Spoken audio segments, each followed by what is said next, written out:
Hello, hello, everyone. Welcome to a day in the life of a death doula with myself, Mandy Benwaleed, and Jill Schock. This is the video version of TalkDeath's new series, A Day in the Life, where we interview professionals within the death care and end of life space to help demystify this work, to bridge the gap between death professionals and the general public, and of course, to encourage everyone to talk death. TalkDeath has been producing videos like this since 2013, actually, way back when it was under the Keeper brand. And our videos back then were called #TalkDeath. And you can actually still find them on YouTube and on our website as well. And this video will be part of our new series that will kind of fit within that umbrella, where we will be interviewing other death care professionals. And we're really thrilled to be doing this in partnership with EOL. And of course, a really big thank you to EOL for putting all of this together with us. And of course, for all the wonderful resources that they are providing to our community. So just to give us some quick intros, I'm Mandy, and I'm joining you today from Hamilton, Ontario, and I'm originally from Montreal. I'm the co-founder and the editor of TalkDeath. Oh, there's a lovely photo of me. We all love that. So TalkDeath's mission is to encourage positive and constructive conversations around death and dying, and help people really make educated end-of-life decisions for themselves as well as for their loved ones. I'm also the founder and president of Keeper, which is a collaborative online memorial platform where friends and family can remember and celebrate those who are dearly missed with stories, tribute messages, photos, videos, milestones, and so much more. And we also offer virtual and hybrid memorial service events and facilitation. And of course, more importantly, we have Jill Schock with us today, who is the owner of Death Doula LA. Jill is a full-time death doula serving around 75 families a year. She is a Los Angeles native with over a decade of experience in end-of-life care. She believes in empowering her clients to step away from the imposed traditions and negative stigma around death and embrace personal choice and style as the chapter of life comes to an end. Jill has received a master's degree in ethics and theology from Vanderbilt University Divinity School and was trained and certified as a clinical chaplain or spiritual counselor. She's been featured in Wired, Goop, Pure Wow, Mind, Body, and Soul, and a lot more. So as a full-time death doula, a death doula mentor, and the co-organizer of a deeper dive into death retreat, Jill is really an exceptional guide to those looking to embark on the death doula path. And we are so lucky to have her here today. Hi, Jill. How's it going? Hi, Mandy. Thank you so much. I'm excited to see this lovely group and be here and share all the wisdom I can. So let's get started with the basics, Jill. Okay. What is a death doula for all of those who do not know what a death doula is? Yeah, so I'll break this down into a couple different parts because there's a basic definition of the word doula, which is the Greek word, and it actually quite literally translates to a woman in service.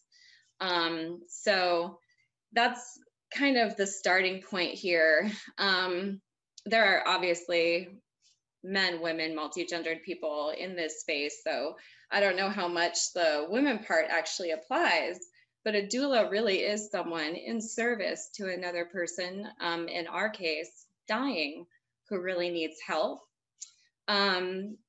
Doulaing can take many forms. I don't think there's one way to doula. I think everybody has their style, and also you have your own relationship with your client. So there's a lot of things that go back and forth that go into what the act of doulaing actually is for your specific client. I'd also say that we can expand the word doula into the section of death work in general. You absolutely do not have to be a doula to help the dying or do any kind of death work. Some people identify with doulaship, other people don't. The way that I explain to my clients how I doula is that I'm a guide, I'm supportive, I can educate and help navigate you, give you options, and help you advocate for those. So that's my definition of a doula. Yeah, I think that's a great definition because it really is, it's really quite expansive, but it also, you also have a very specific role within the family and within a dying person's end of life space. So that's really great to know. But I think it's also important for everyone to understand where you're coming from and how you got to where you are today. So, why did you become a death doula? There's the whole, what's your why? What really Yeah. drove you down that path? Yeah, and I'd love for our participants today to really keep this question in mind and maybe even write it down somewhere so you can reflect back on what your why is trying to get into this field. So I originally went to college to do history, more specifically public history. I used to work in museums doing archives and research and collections. So I did not set out on this path to begin with. But right at the end of my college career, I experienced a really messy death situation for the first time. And I think a lot of us in this room have that in common, where we saw where the holes were, what could have been done better, the things we wish we knew, so it could have done smoother. So that is what really sparked me to go back to school and get involved in chaplaincy, which clinical chaplains, they're the ones in the hospitals that do all the spiritual counseling and handle emergency triage, etc. But how I really got to being a doula is after working in the medical field from 2009 to 2005. Well, I worked up until 2017, but 2015 full time.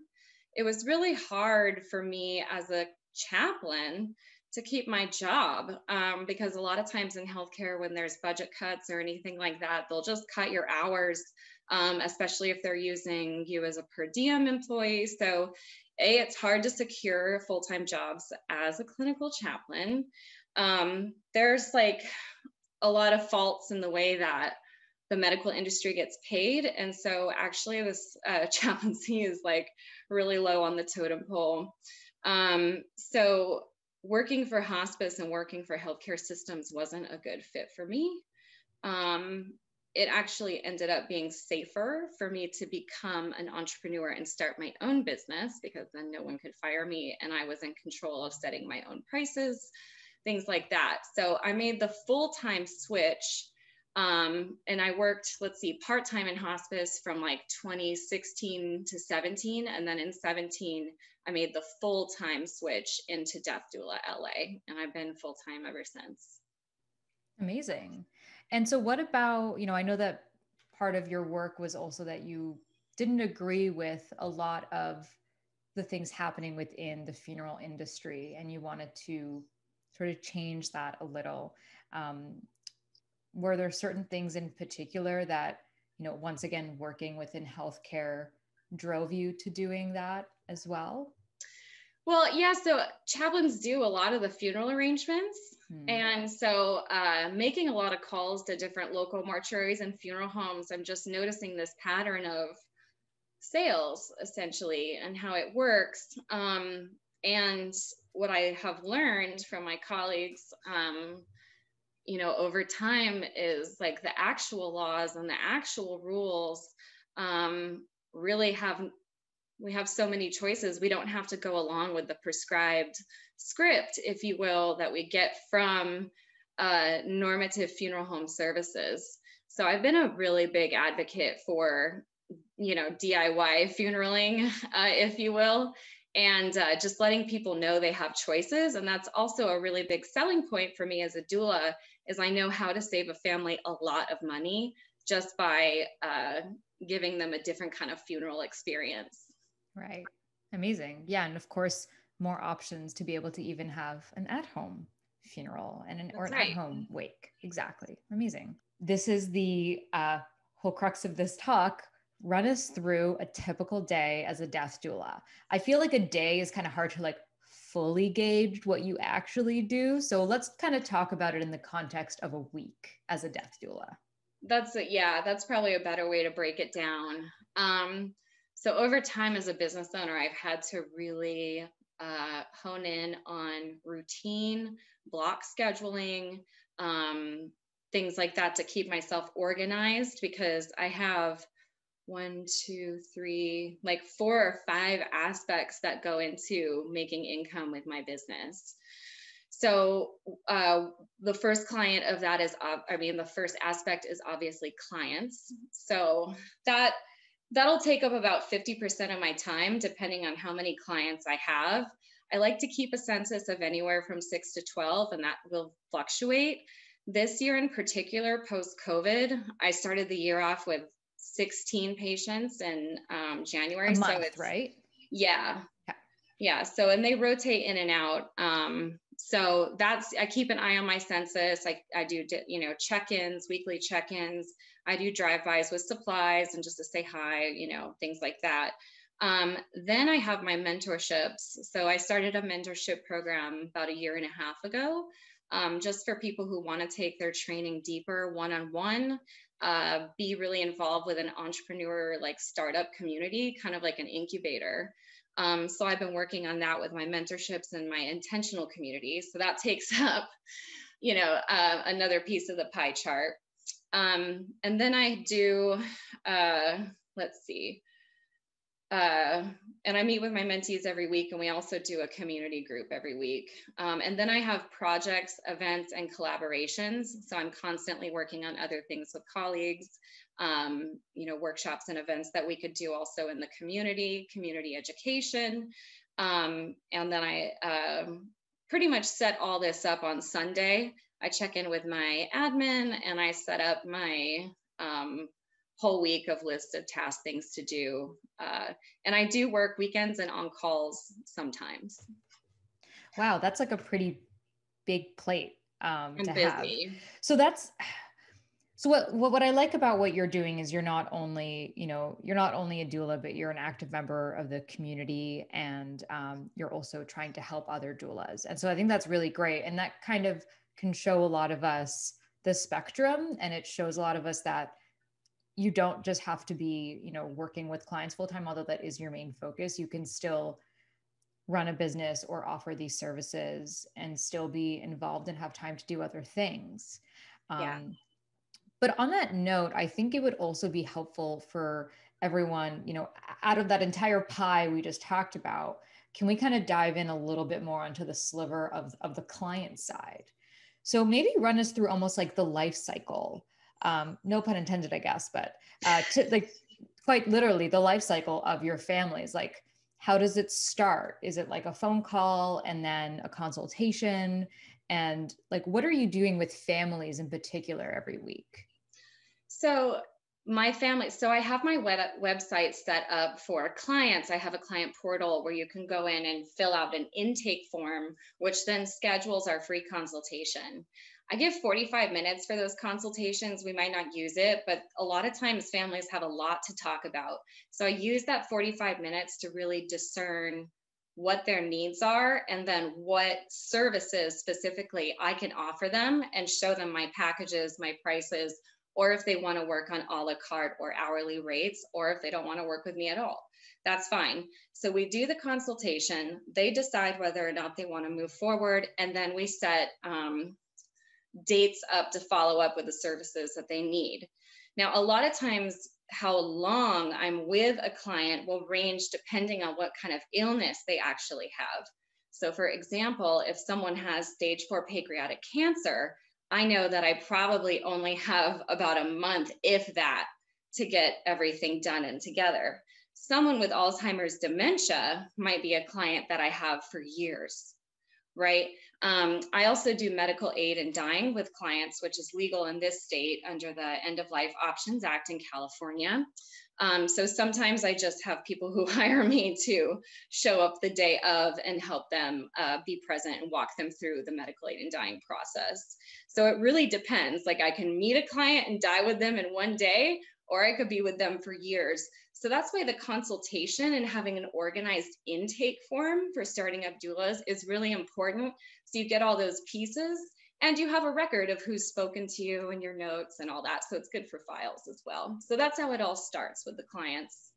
Okay. And how often, I mean, even especially with COVID, out of curiosity, how often are you meeting with families or with your patients? Like That in a also week or in a month even? That also depends on, again, the need. Some families want like one information session jam one and done, and then they take it and go forward. Some patients I'm dropping by multiple times a week because they're actively dying. So it really just depends on where they're at with the need, which is why I have to set most of my time aside for clients, because I have to be flexible, because you never really know what's going to happen. And you live in LA and driving there is a nightmare. I don't know how you drive around to see multiple clients a week. That's wild. Well, the good news is our community out here is really growing. And so like, I don't have to drive down to Orange County or up to Ventura County or out to the high desert anymore, because there's doulas here now. So I can just call and refer. Amazing. Okay. Is that something that you do often? Yeah, more and more often, because the need for doulas is really picking up. Like I said, I noticed a huge uptake at the beginning of this year. I've been noticing an uptake thanks to, all the media our colleagues have been doing. Doulas are becoming more normative. So the market is not as difficult as it used to be. So yeah, I'm referring more and more. Okay, amazing. And this kind of ties into one of the questions we were going to talk about, and it came up, and I feel like it's a good moment to maybe ask you about it. We don't have to talk specifics, but in general, like what's your pricing structure like? Because you kind of said that you have a la carte or services. Maybe talk us through like one of your package services. I think hourly, we all have a sense of what you do there, but maybe talk to us about like your packages and how they differ. I'm going to break it down for you right off of my website. But the way that I put these together, so while I was in that in-between space working part-time for hospice and transitioning into full-time doula, I worked for quote unquote donations only. I've never worked for free.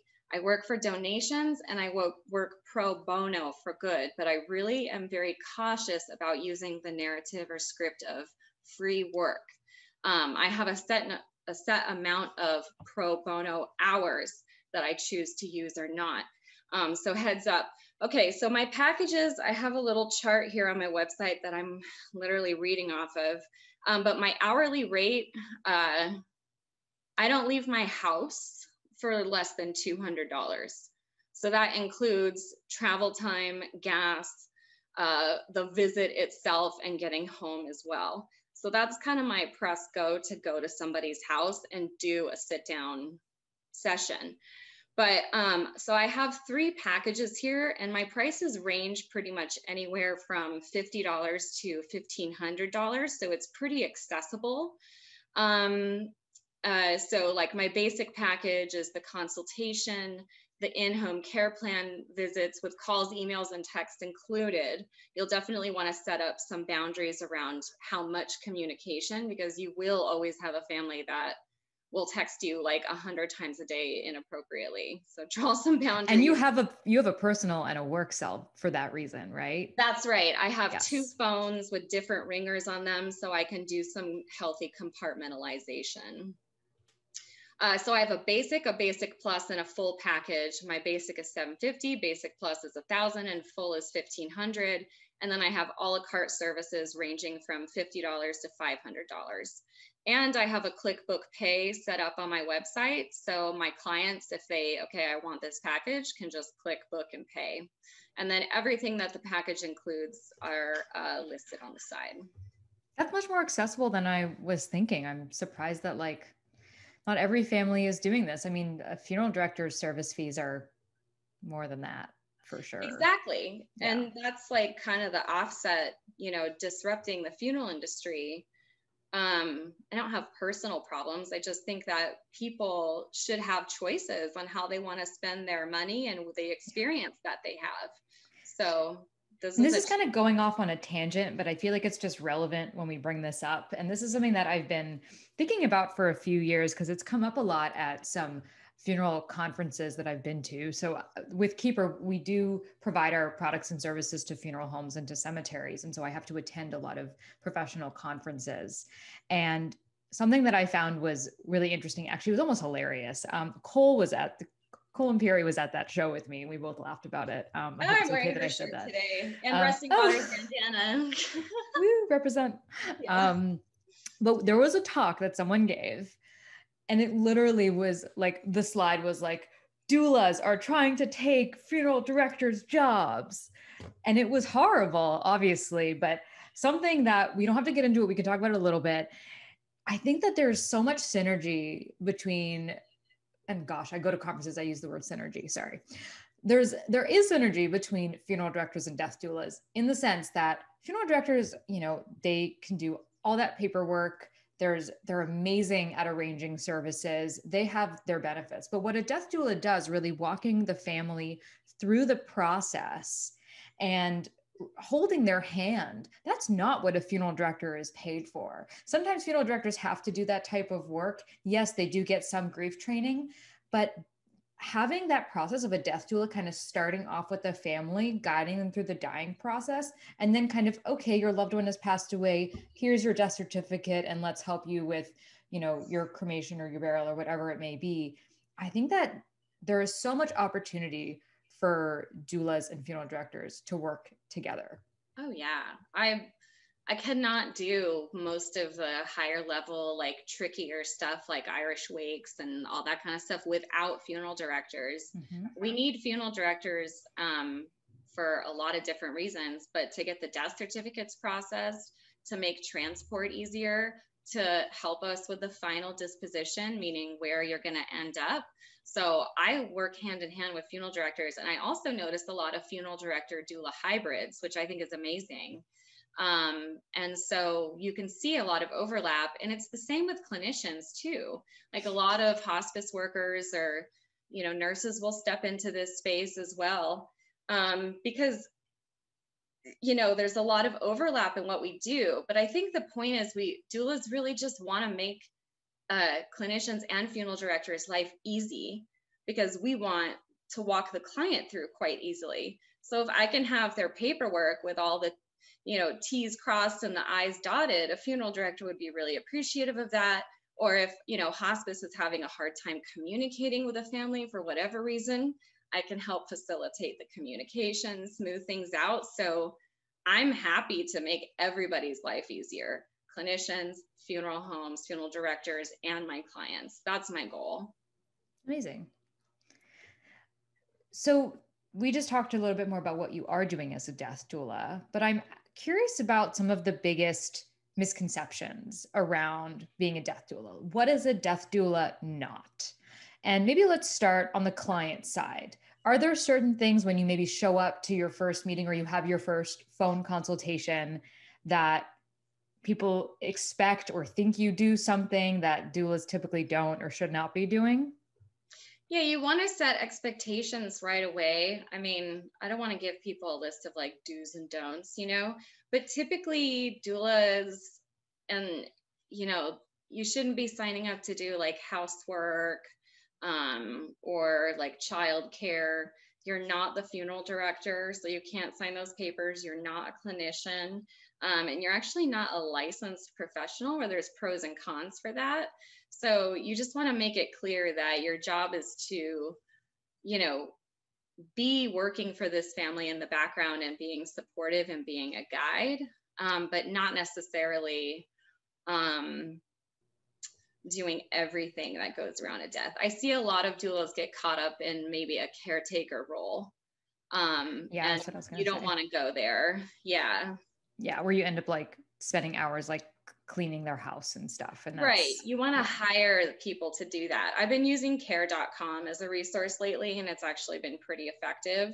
But there's plenty of care agencies where you can get help. So definitely hire out caregivers and house cleaners and child sitters and Yeah, make so them. so you're referencing this too. So you can almost create like your own network of like other Oh yeah. professionals or folks that you can work with. Be like, I don't do that, but here's someone that will. And it's like they're gonna do a better job at it, like don't ask me to like take care of a 2-year-old. Like I wouldn't know what to do, right? But I Right. can help Yeah. you.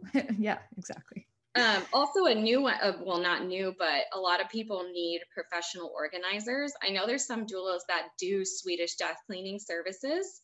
I don't do that because like I need to Swedish death clean my own house, but there are professional organizers and like as people who can handle the physical stuff in the estates. I like to keep good references with estate attorneys so we can work hand in hand together. So yeah, collab. Amazing.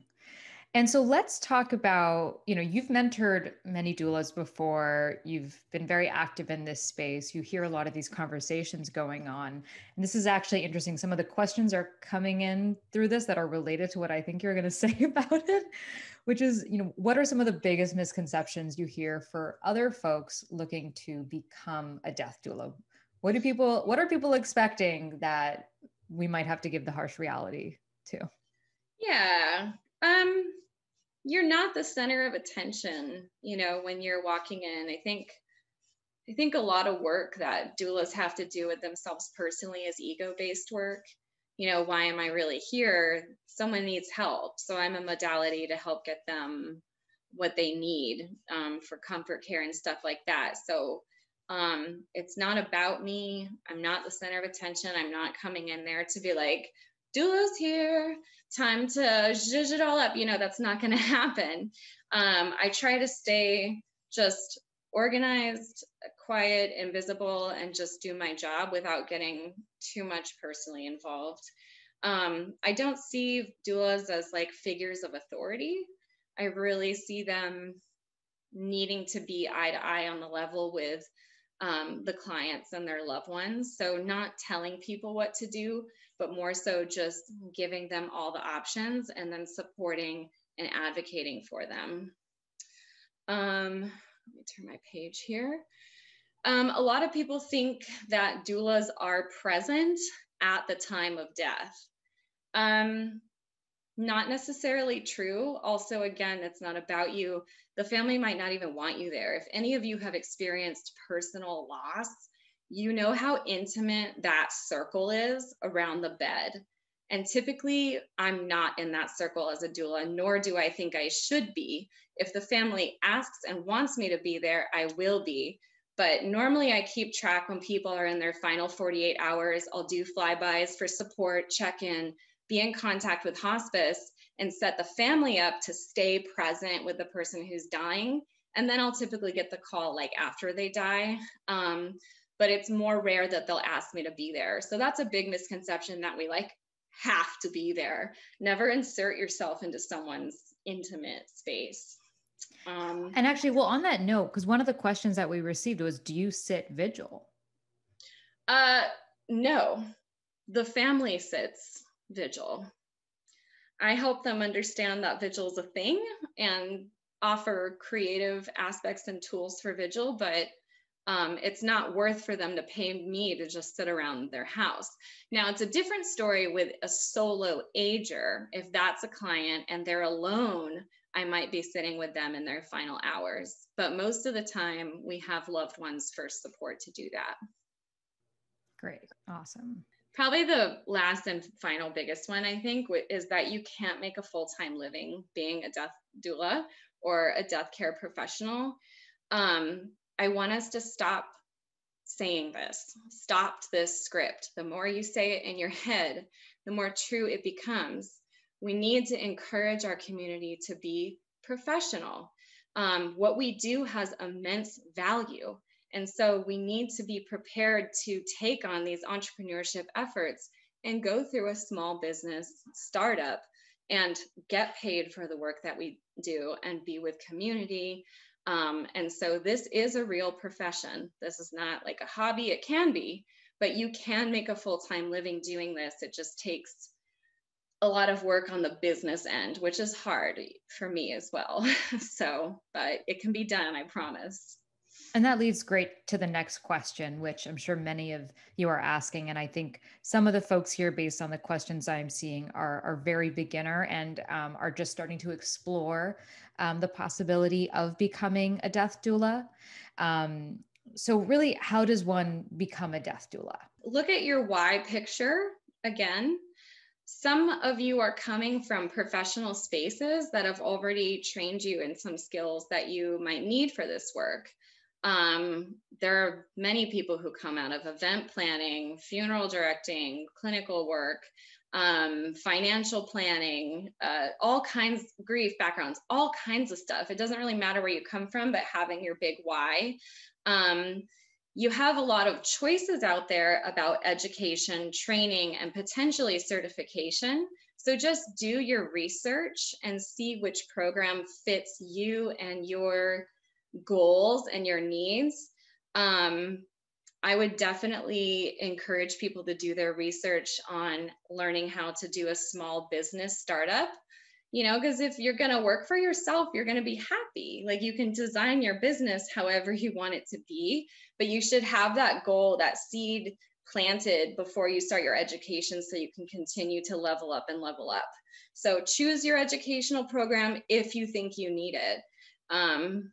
And you can go from there. But the reality is that there's no governing body for being a doula. It's not like being That's correct. Like a hospice worker or like a social worker or a correct. chaplain. That's correct. Yeah. So it's really something that folks can choose to do to introduce themselves to the field and to learn a bit more. And, just like your mentorship program. And I know other doulas are offering similar programs, which is great to, be able to have that one-on-one time. But at the end of the day, the certifications and the education is really for you. Exactly. Yeah. It's what you need to feel confident to get the skills to start working. I've always been, because I was trained in the medical model of see one, do one, teach one. So with my mentees, I kind of do that and like push them out of the nest pretty quickly, because I want them to start getting clients and practicing. And you and I talked about this, but you should also ask yourself, when you ask the why of, do I want to become a death doula? Do I want to run my own business, or do I want to do this kind of like part-time? All of that's acceptable, but you should figure that out before you start. Make plans and goals, use business resources. I know different cities have free business mentorship programs. Maybe invest in a business coach, get someone to help you with your financial planning so you can set up your health insurance and your retirement plan. So there's a lot to be done, but also you can just do it part-time, or if you just want to help, you can volunteer for hospice. Yeah, and I think that's a really important point. I personally took one business class in university to make my parents happy, to say I'll, try doing business. And I still remember the first day of that business course, the professor asked, who in this room would like to become an entrepreneur and run their own business? And I think every single person in the room raised their hand but me. And I was like, absolutely not. I saw, just growing up, seeing my father has been an entrepreneur and has run his own business for a long time, never has time for anything. And here I am now running two businesses, and I had no idea I would be doing that. And I'm making it work, but I would say try it, but definitely don't underplay the business part, because if you do want to become a full-time death doula, it's your income, right? It is. I know that it's like an unpopular opinion. I think that people talking about being a death doula is a business, and a lot of people, I don't think anyone really talks about it that much. And I'm glad that you're bringing this to light, because we all need to realize that it is something you can make a living off of, but you just have to plan, just like any other business would. That's right. And that's how I've been successful, is that I have invested time and money into learning business and money. So yeah, I knew I had all the skills, to do the work, but I had to figure out how to make money. So yeah, you really got to invest time in that. Amazing. And gosh, I can't believe the time already. It's going by so I fast. know. Should we start just like, I don't know what we should do. Take questions or? Well, so there's actually one question that people have been asking that I wanted to ask you because I think it's really important, which is, obviously you have to train, you have to get your business up and running, but how do you actually start getting clients? How do you make your services known? Well, you need to start making relationships with hospices and funeral homes because they're your right and left hand. You want to link arms. So you want them to know that you're around.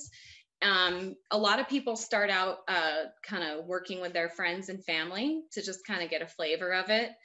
I get referrals from clinicians because I've worked in this area for so long. So all the nurses and stuff that I used to work with know me and they know what I do and they'll call me. Palliative care doctors, I've already said hospice teams, religious leaders, colleagues. If you have a specialty like Alzheimer's, medical aid in dying, cancer, that might help. Word of mouth.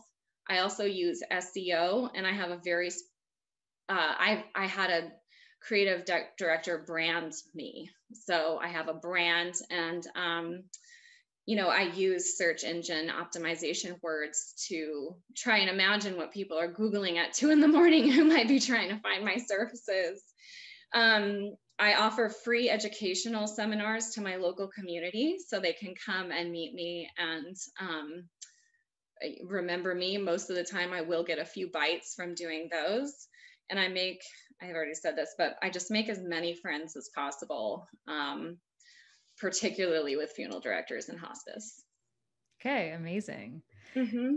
And so I thought let's start jumping into the questions, and one that I think follows really well. And I'm sure many people are wondering this, especially because you have experience working in hospice. How would you differentiate between what a death doula does and the services that are offered by hospice, including social workers, volunteers? And thank you to all of those of you, by the way, that are asking these questions. They're amazing. I'm trying to go through them as fast as possible. Yeah, this is awesome. So hospice, if you want to imagine it, there's a circle of care, right? So you have your medical director, your attending physician, your RN case manager, your LVN auxiliary nurse. You have someone who's doing bathing aid, and then you have psychosocial spiritual. So you have access to a social worker and a chaplain and volunteer services. So that's the whole circle of care with hospice. And how that works is the patient gets paid. The patient is worth X amount of money per day, depending on their condition, and that money comes from Medicare. So everyone who sees that patient in the hospice circle of care gets paid through their bank. I think the biggest difference is that doulas are an auxiliary of that care and they work directly for the patient. They get paid by the patient. And so that's a direct advocacy relationship that you want to build. And we can show up more than hospice because hospice, they have regulations on how many visits they can do because again, they're working with Medicare's bank. And so billing and their time is actually very limited. So even though they do amazing work, it's great to have someone on the outside to be helping and just be communicating and always being more involved with the client. Great. And this one is a question by someone. What about directly giving care to a patient during their dying process? Are you spending time reassuring and explaining the process? I guess maybe the question could be to the family and to the client of what is happening. And just quick pause on that. Someone asked, what's it like? Do you consider the client the family? Or so just to be clear, the client is the dying individual and the family is their community, their family and friends that are. Yes. So I try to use that language very particularly. The client is the dying person and the loved ones are the surrounding circles. So when someone is in their active dying process, because there's two parts to dying, there's conscious and unconscious dying. So when they're in their unconscious space is really when the loved one needs more support and just knowledge. And so I work with hospice to do the education, but I also keep these resource materials. Sorry, they're right next to my desk. I'm gonna. You just I looked down for a second. I was like, oh, where did she go? So I use these are resources from a lady named Barbara Carnes. I'm sure a lot of you have heard of her. But these little booklets are so great to just stick in the family's hand, especially if they're sitting at the bedside waiting for someone to die. They have little outlines in back where you can see like, okay, what's my loved one going through? 1 to 3 months, weeks or days. So they have this, and this is written by an RN. So this is clinically sound information. So this blue one's the basic one that I use.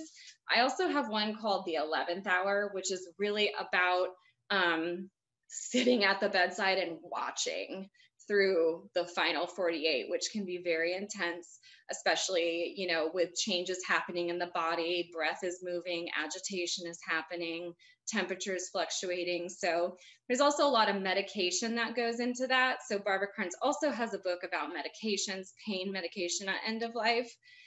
But hospice will also be able to walk you through why they're using certain medications and what they're treating, etc. So providing educations, doing flybys, being supportive is basically what I do while someone's actively dying. And so of you, like you being actually at the bedside or like sitting with the dying person and the family, it's kind of like you mentioned before, it can really depend on the family and their needs. Just like when we plan funerals for families, some families really need their hand held and they need to be walked through it all. And other families just kind of show up and be like, here's the funeral I want. Or like, we know what we're doing now that you gave us the tools, right? Exactly. And I think that that's something that's really important for all of us wanting to work in this space, to acknowledge and to realize that, yes, we are providing services, we as in, you know, death care providers, in particular death doulas, but I think it's really important for us to be sharing this knowledge. And I think this is where some of the debate around certification comes in, which we don't have to get into at this time, but it's really important to be educating families. Yes. And they should, because then they can pass that knowledge on to their next family member and they'll know what to do the next time. And it'll help destigmatize death. Because if you're just there doing it for the family, they are not going to learn. And like they might have a good experience because you're so good at what you do. But the more, and I think a lot of you know this, but the more hands-on you are with the dying, the easier it is to grieve them, and just the better, more fulfilling experience it will be for the family. So there are reasons why you're not sitting visual and you're not with the family 24/7. Because it's not about you. When your loved one's dying, you can sit at their bedside. So, you know, that's the ego thing you got to get over, but you said it really perfectly, I think. That was a great way to lay it out. Great. Well, yeah, I'm glad that we're all kind of getting on the same page with that. I think it's super important. Mm-hmm. And so a question that we have for Marjorie, do you continue your services after the death of the client? It's a great question, Marjorie. Thank you. So there are doulas who do grief work. I think a lot of you are noticing that we are evolving a lot in the modern grief field, and that there are new modalities and a lot of resources for grief. So I'm not a grief counselor or a grief coach. I also have my own grief that I'm dealing with. So I don't do grief work with my clients. So I will refer out to someone who specializes in grief. What I will do is I will, in the following weeks, when I know that the loved one who's lost someone has a grief fog brain, you know, I'll like come by with some goodies and just check in on them, maybe some books or some food or something like that, and just do a general check-in. And I'll text them just to say hi. But for anything for like actual grief support, I refer to other people. Okay, great. Actually, kind of on that note, are you doing any kind of estate planning resources? Are you doing like any online, sending people to online platforms, or are you just referring them to like estate lawyers, for example? Yeah, so it's interesting because a lot of my clients have actually thought about their financial planning more than they have thought about their healthcare planning. So many of my clients come in with their own estate planning. And then also I have a local referral that I enjoy. I haven't gotten into using much of the tech yet. And my clients are also mostly baby boomers, so they're not super interested in using the tech either. at this time.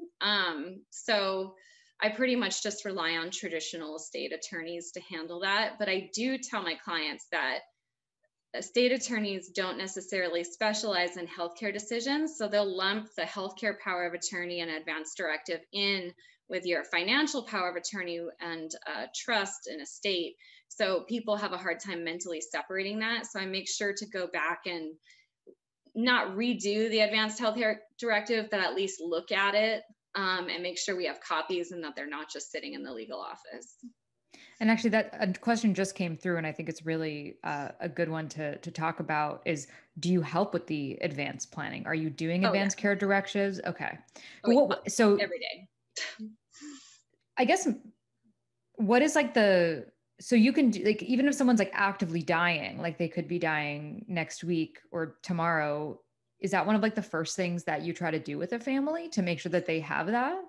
So it depends, because some people come on with it already done. Some people contact me when they're already on hospice care and it's just like the final weeks and they want to talk about vigil and funeral support, stuff like that. So it depends when they come on, but I do offer an entire pre-planning package for people who don't have anything like that set up, and we're going through it all for the first time.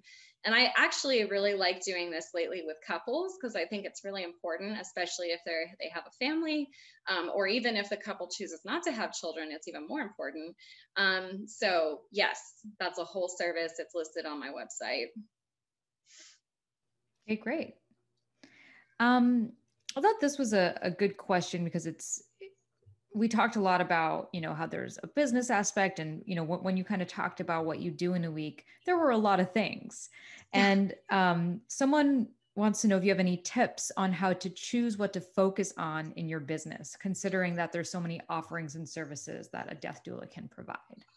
So that's why you really want to utilize a block schedule, so that you know when you're focusing on certain aspects of your business. If you're just starting out, you might want to block out some of your schedule to do some marketing. And if you are starting out, advertising tools like Facebook or SEO might be helpful for you to drive traffic to your site.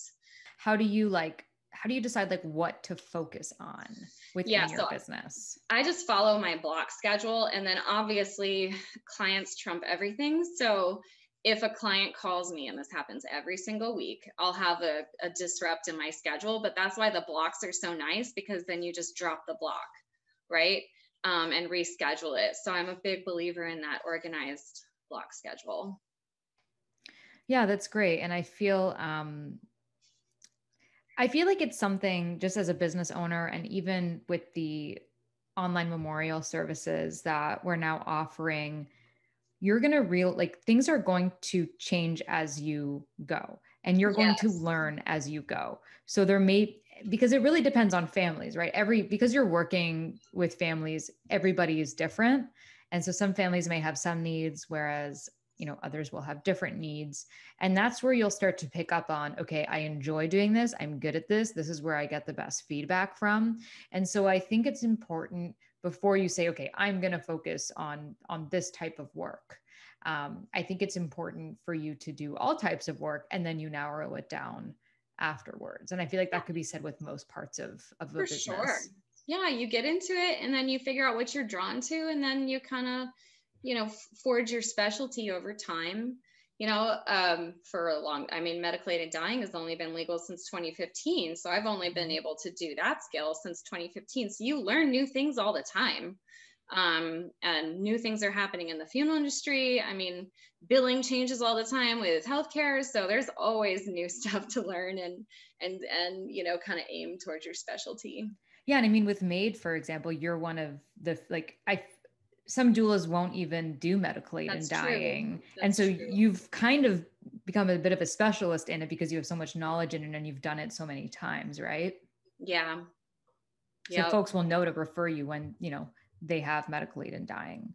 And someone actually on that note saying, how do you get certified in medical aid in dying? I don't believe there's a certification for it, but you can take some courses, right? It depends. There's certain organizations that you can volunteer with to learn how to do the patient bedside work. But also there's Compassion and Choices. If you want to get involved, they're a wonderful organization that's been very much working very hard to get this legalized in all 50 states. I think we're at 11 states, New Mexico being the latest one, which was in, I think, March of this year. So we're cooking. So if you're interested in that kind of stuff, just you need to learn from these nonprofit companies. And actually, the last talk that we did is actually together, Jill. We did a 2-part talk on medical aid and dying, and it was amazing. So just go to YouTube and go to TalkDeath's channel, and please look at that one if you're interested in this. We did 2-part. One part was just kind of generalizing, talking about it. That was done with Compassion and Choices, best or nonprofit that's doing that kind of work right now. Amazing advocacy. And then the second part was with Brittany Maynard's partner.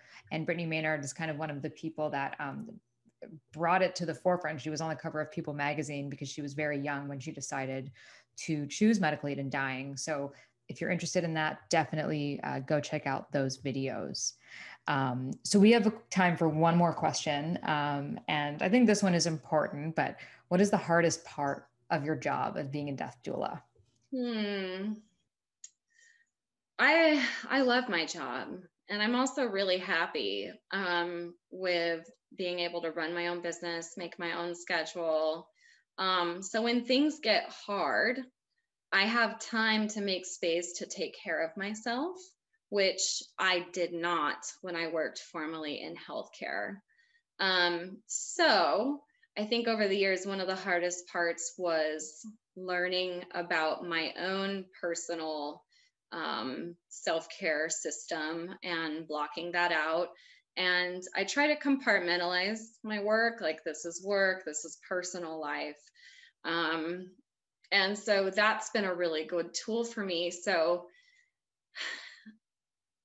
I think lately, and this is just in particular, there's been a lot of young cancer because no one went to the doctor last year. And all those freckles, that colonoscopy or pap smear, or just physical you didn't get, like for a lot of people turned into something worse. And for me personally lately, that's been a lot to like let go of, because the people who are dying are my age. So working on my death anxiety, but you know, also it's one of the benefits of having your own business is that you can actually properly take care of yourself. So I guess that was like hard to learn that. And then it's just been hard processing a lot of these young deaths. Yeah, for sure. I can imagine. You just like made my heart drop when you said that people our age are dying of cancer right now. That's horrifying. Yes. Wow. Well, that concludes our talk. We actually have a quick, so we have added some links in the chat. Keep in touch with us at Keeper, at Death Doula LA, at TalkDeath. Our plan is to do more of these day in the life video events, interviews with EOL. If you're curious what can come next, go to talkdeath.com, go into our search bar and look up day in the life. You'll see we've done, gosh, I don't know, I think maybe 7 interviews so far with funeral directors and cemetery owners, and just really interesting things that you have many different paths that you can follow. Keep in touch. We will be announcing some more talks soon. Jill, thank you for your time. This has been so insightful. I can't believe we got that much content and that big of a conversation done in 1 hour. We did. We did it. And thank you again to EOL for hosting us today. And thank you to all of you for taking time out of your day to be with us. Have a great rest of your day, everyone. Bye.